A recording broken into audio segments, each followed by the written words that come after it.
मध्य प्रदेशातील रीवा शहरात एक अजब घटना उघडकीस आली आहे। येथे 3 पत्नींच्या वादामुळे एका व्यक्तीने टोकाचा पाऊल उचललं। त्याने आपलं आयुष्य संपवण्याचा निर्णय घेतला।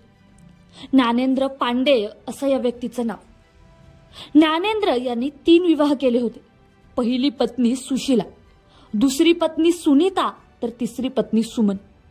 पहिल्या 2 पत्नी सुशीला आणि सुनीता एकत्र राहत होत्या, तर तिसरी पत्नी सुमन स्वतंत्रपणे राहत होती।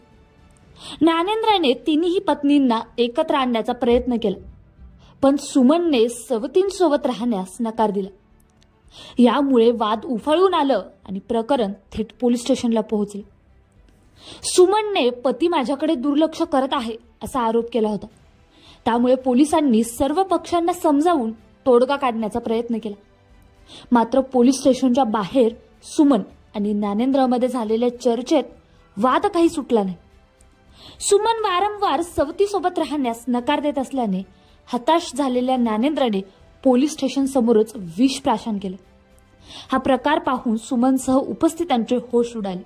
तातडीने ज्ञानेंद्रला रुग्णालयात दाखल करण्यात आले असून त्याची प्रकृती चिंताजनक आहे। या घटनेनंतर पोलीस अधिक तपास करत आहेत। सध्या ज्ञानेंद्रवर उपचार सुरू असून त्याच्या पाऊलामुळे तिन्ही पत्नींच्या वादाने वेगळंच वळण घेतलं आहे आणि रीवा शहरातील हा घटनाक्रम सध्या जोरदार चर्चेचा विषय बनला आहे।